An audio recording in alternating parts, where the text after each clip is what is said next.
अपने सिद्दीक अकबर को बुलाया। तवज्जो की बात है, शायद आपने ये पहले बहुत कम सुनी या ना सुनी हो। नबी पाक अलैहिस्सलाम अबू बकर सिद्दीक को बुलाया। अबू बकर, जी आका। फरमाइए मेरी अंगूठी है चांदी की। क्या है? अंगूठी है चांदी की, इसे आप ले जाएं और जाकर इस पर ला इलाहा इल्लल्लाह बस इतना लिखवा के ले आए। किसने कहा? इमाम अल-अंबिया ने। किससे कहा? इमाम सहाबा से, सैयदना सिद्दीक अकबर से कहा, ये मेरी अंगूठी है चांदी की, आप ले जाएं, इस पर लिखा के लाएं ला इलाहा इल्लल्लाह। सैयदना सिद्दीक अकबर ने वो वसूल की अंगूठी प्यारी और जा रहे हैं कातिब के पास, लिखने वाले के पास। जाते जाते दिल में ख्याल आया, मिजाज इश्क ने ये पसंद नहीं किया कि सिर्फ मुहिब का नाम और महबूब का नाम ना हो। सिद्दीक अकबर कातिब के पास पहुंचे और जाकर कहा, कातिब लिखने वाले, मेरे महबूब ने ये अंगूठी दी है, इस पे लिखो ला इलाहा इल्लल्लाह मुहम्मदुर रसूलुल्लाह। अब सिद्दीक अकबर ने अंगूठी कातिब को दी, पेश की। कातिब ने अंगूठी को वसूल की, उस पर लिखा कलमा। अब जब अंगूठी तैयार हुई, सैयदना सिद्दीक अकबर को बुलाया गया। आओ भाई, आपकी अंगूठी तैयार है। कुर्बान सिद्दीक अकबर की जात पाक पर।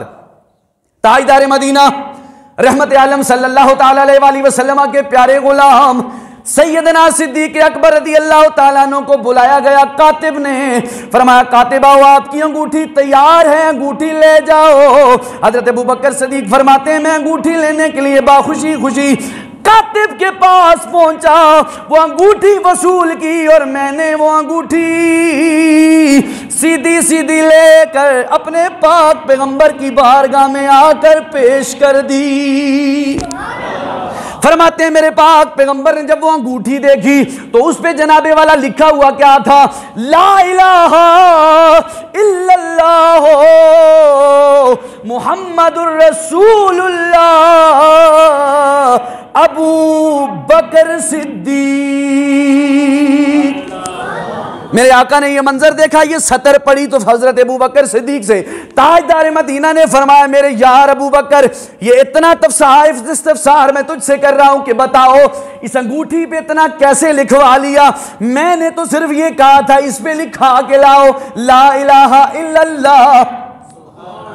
आगे लिखने का तो मैंने नहीं बोला था, ये आगे मुहम्मदुर रसूलुल्लाह और अबू बकर सिद्दीक आपने क्यों लिखवाया है? हजरत अबू बकर सिद्दीक हिकमत के मोती रोलने लगे और अपनी कहानी अपने नबी को सुनाने लगे। फरमाया, या रसूलल्लाह, आपने कहा कि इस पे ला इलाहा इल्लल्लाह लिखवा कर ले आओ। मेरे दिल से ये ना रह गया कि मुहिब का नाम लिखूं, महबूब का नाम ना लिखूं, तालिब का नाम लिखूं, जनाबे वाला मतलूब का नाम ना लिखूं। मुस्तफा, खुदा का नाम तो लिखा जाए, मुस्तफा का नाम ना लिखा जाए। मेरे आका, मेरे दिल ने यह साबित किया कि जहां पे खुदा का नाम होगा वहां पे प्यारे आपका नाम भी होना चाहिए। इसलिए मैंने अपनी मर्जी के मुताबिक यह फैसला किया है कातिब से कि कातिब इस पे लिख ले ला इलाहा इल्लल्लाह मुहम्मदुर रसूलुल्लाह। मेरे आका ने फरमाया, ठीक है, लेकिन ये अगला जुमला अबू बकर सिद्दीक, ये फिर किसने लिखा है? अगला जुमला किसने लिखा है? अबू बकर सिद्दीक कहते हैं, मैं या रसूलल्लाह इसी बात में हैरान हूं, परेशान हूं और मेरा वादा है कि मैंने नहीं लिखवाया। यह बात सिद्दीक अकबर और महबूब अलैहिस्सलाम के दरमियान हो रही थी। अल्लाह करीम ने यह मंजर देखा ना तो फरमाया, जिब्रील जाब, अब जिब्रील तेरे जाने का वक्त आ गया है। जिब्रील अलैहिस्सलाम भागे भागे तेरे पाक पैगंबर की बारगाह में आ गए। अर्ज किया, या रसूल अल्लाह, आप सल्लल्लाहु अलैहि वसल्लम अबू बकर से ये पूछते हैं कि अबू बकर सिद्दीक का नाम किसने लिखा है? तो आप सुने कि अबू बकर सिद्दीक का नाम मैंने लिखा है। जिब्रील क्यों? फरमाया, मेरे रब ने यह फैसला किया है कि जहां पे रसूल का नाम होगा वहां पे सिद्दीक का भी नाम होना चाहिए। अब सिद्दीक अकबर ने फैसला किया था जहां पे रब का नाम हो वहां पे महबूब का नाम हो, और रब के महबूब जिब्रील ने, जनाब फरिश्तों के सरदार ने, उसने यह फैसला किया कि रब ये चाहता है जहां पे मोहम्मद का नाम होगा वहां पे अबू बकर का नाम भी होना चाहिए। तो ये चांदी की अंगूठी महबूब अलैहिस्सलाम की थी, और इस अंगूठी से नबी पाक अलैहिस्सलाम एक काम किया करते थे। वो क्या कि हुजूर जब किसी बादशाहों को खत लिखते थे ना, तो इस अंगूठी से मुहर लगाते थे, मुहर लगाते थे। और इस अंगूठी के ऊपर लिखा हुआ दूसरी रिवायत में है, क्या था? मुहम्मदुर रसूलुल्लाह सल्लल्लाहु अलैहि वसल्लम। उस अंगूठी पे लिखा हुआ था मुहम्मदुर रसूलुल्लाह। और लिखने का तरीका कैसा? सबसे पहले अल्लाह, उसके बाद रसूल, उसके नीचे फिर मोहम्मद लिखा हुआ था। इस अंगूठी की भी बड़ी अजीब कैफियत है। यह अंगूठी रिसालत महब सल्लल्लाहु अलैहि वसल्लम के मुकद्दस हाथ में रही, और फिर हुजूर ने जब इस दुनिया से जाहिरी पर्दा फरमाया ना, तो यह अंगूठी चलती चलती सैयदना सिद्दीक़ अकबर तक आके पहुंची है। इमाम अल-अंबिया ताजदार मदीना रहमत आलम सल्लल्लाहु ताला अलैहि वसल्लम ने अपनी जिंदगी में उस अंगूठी मुबारक को अपनी जनाबे वाला उंगली के साथ लगाए रखा। जब तेरे मेरे करीमा का रहमत कौनैन सल्लल्लाहु अलैहि वसल्लम ने इस दुनिया से पर्दा फरमाया, तो उस अंगूठी को सैयदना सिद्दीक़ अकबर ने पाया। सिद्दीक़ अकबर के हाथ में 2 साल कमो पेश कुछ महीने कुछ दिन आपके पास रही।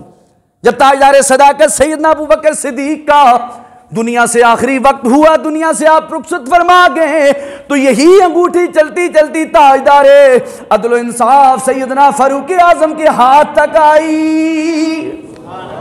फिर यह अंगूठी हजरत उमर फारूक के पास पहुंची।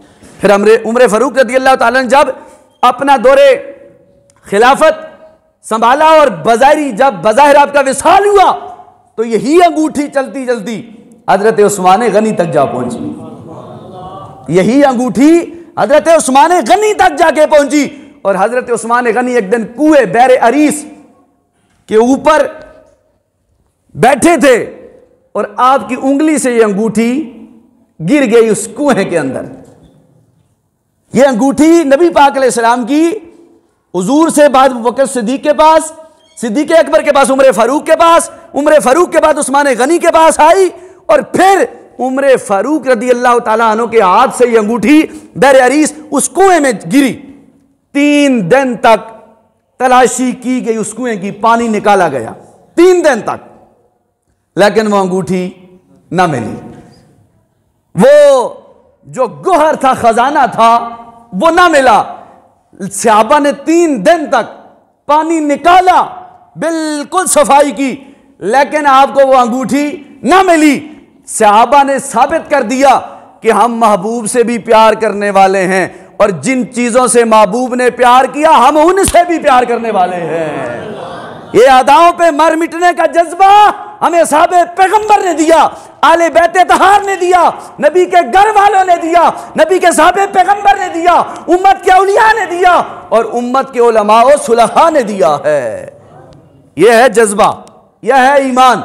और फिर देखो, ईमान इश्क जो है ना, अपने अमीर अल मुजाहिदीन कहा करते थे, इश्क अपने फैसले करने में खुद बड़ा दलेर होता है। वो खुद बड़ा दलेर होता है, फिर इश्क नहीं देखता लिखा कहाँ है। लेकिन ऐसा इश्क भी ना हो कि जो शरीयत के खिलाफ टकराए तो हम कहें इश्क है। इश्क वो है जो शरीयत के खिलाफ टकराए भी ना, और वो हराम और नाजायज भी ना हो, जो शरीयत के ऐन मुताबिक हो और शरीयत की ज़द में ना आता हो। वो इश्क भी काबिल कबूल है, वो फिक्र भी काबिल कबूल है। नबी पाक साहिब औलाद सल्लल्लाहु अलैहि वसल्लम ने, सरकार अबू बकर सिद्दीक बैठे थे, इमाम अल-अंबिया ने फरमाया, मेरे गुलामों, जितना नफा मुझे अबू बकर सिद्दीक के माल ने दिया, इतना नफा मुझे किसी के माल ने नहीं दिया। यह बात सुनी ना जब ताजदार सदाकत ने, तो आप रो पड़े, आंखों से आंसू रवा दवा हो गए। महबूब ने कैसी बात कर दी। कमो पेश 1,24,000 सहाबा है, हुजूर के चाहने वाले हैं, और मेरे महबूब ने ऐसा जुमला बोला, कयामत तक नाज करेगा, पढ़ने वाला भी, पढ़ाने वाला भी, सुनने वाला भी, सुनाने वाला भी, चाहने वाला भी, और मोहब्बत का दर्स देने वाला भी। आका ने फरमाया, जितना माल के अबू बकर सिद्दीक ने मुझे दिया, और उस माल ने जितना नफा मुझ मोहम्मद को दिया, किसी माल ने नहीं दिया। अबू बकर सिद्दीक रो पड़े, मेरे महबूब, जुमला देखो सिद्दीक़ अकबर ने कैसा बोला, फरमाया या रसूल अल्लाह, मैं भी आपका, माल भी आपका, क्या पेश करूं आका, क्या चीज हमारी है, क्या पेश करूं आका, क्या चीज हमारी है, ये दिल भी तुम्हारा है, ये जान भी तुम्हारी है। आका ये दिल भी तुम्हारा, ये जान भी तुम्हारी। और फिर अंदाजा लगाओ सिद्दीक़ अकबर रज़ी अल्लाह ताला अन्हु ने ऐसा मुनफरिद मुकाम पाया, आपने ऐसा रसूलुल्लाह सल्लल्लाहु अलैहि वसल्लम को राजी किया, रब को राजी किया कि मेरे महबूब ने अपनी हयात पाक में जब बीमार हुए तो फरमाया ना मेरे अबू बकर की मौजूदगी में मेरे मुसल्ले पे कोई ना खड़ा हो, सिर्फ अबू बकर सिद्दीक़ की 17 नमाजें आपने पढ़ाई। उम्मत का हुजूर के बाद जो इमाम है उसका नाम सैयदना सिद्दीक़ अकबर रज़ी अल्लाह ताला अन्हु की ज़ात पाक है। उस दिन मैं रिवायत सुनाई थी, लेकिन तफसील के साथ, हवाले के साथ सुना रहा हूं। इमाम अल अंबिया ने फरमाया, अबू हुरैरा रावी हैं, बुखारी पाक के अंदर ये रिवायत है, हुजूर ने फरमाया, साहबा बैठे थे, हुजूर ने फरमाया अल्लाह ताला हर अमल करने वाले को क़यामत वाले दिन उसकी तरफ से जन्नती दरवाजा बुलाएगा, रोजेदार इधर आओ, हाजी नमाजी इधर आ जाओ, फला फला इधर आ जाओ। तो सिद्दीक़ अकबर ने पूछा था या रसूलल्लाह, आपकी उम्मत ने कोई ऐसा खुशबख्त है जिसे बैक वक्त आठों के आठों दरवाजे बुलाएं? तो इमाम अल अंबिया ने फरमाया हाँ, अबू बकर सिद्दीक तू उन्हीं में से है, तू उन्हीं में से है जिसको बैक वक्त आठों के आठों दरवाजे बुलाएं। उसे जमाना आयशा का बाबा, नबी मुकर्रम का ससुर, उम्मत का अमीर, मोमिनों का पीर सैयदना सिद्दीक़ अकबर कहा जाता है। इसलिए सिद्दीक़ अकबर की बड़ी ऊंची शान है, बड़ा बुलंद मुकाम है, बड़ा जनाब वाला बुलंद दर्जा है।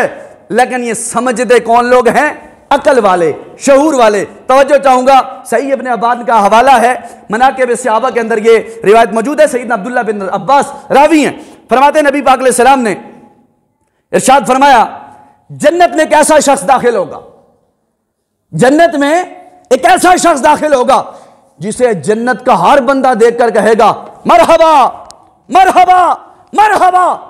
मेरे आका करीम के गुलाम सैयदना अबू बकर सिद्दीक ने जब ये मंजर देखा ना, तो सिद्दीक अकबर ने कहा या रसूलल्लाह, उस खुशबख्त इंसान को क्या मैं भी देख सकूंगा कि जो जब वो जन्नत में जाएगा और जन्नत का हर बंदा ये बुलाएगा कि मरहबा मरहबा, क्या उस शख्स को मैं देख सकूंगा? मेरे आका ने फरमाया अबू बकर, वो जन्नती शख्स तू ही होगा, वो तू ही होगा जिसे जन्नत के दरवाजे भी बवेक वक्त बुलाएंगे और जन्नत के अंदर रहने वाले भी तेरा इस्तकबाल करेंगे। मरहबा मरहबा। क्या नाज है सिद्दीक़ अकबर तेरा, क्या मुकाम है सैयदना सिद्दीक़ अकबर आपका। क़यामत तक मुस्तफ़ा के रोजे के साथ आप पर सलाम होता रहेगा और क़यामत के दिन जब आप उठेंगे फिर मेरे मुस्तफ़ा के साथ ही आपको उठना नसीब होगा। ये शान है खिदमत गारों की, सरदार का आलम क्या होगा। तो इसलिए गिरामी का समईन हाज़रीन और नाज़रीन, एक और रिवायत भी है लेकिन मुझे वक्त इजाजत नहीं देता कि मैं अगली बात आपसे करूं। चंद मिनट बाकी हैं, उस हवाले से मैं गुफ्तगू करना चाहूंगा।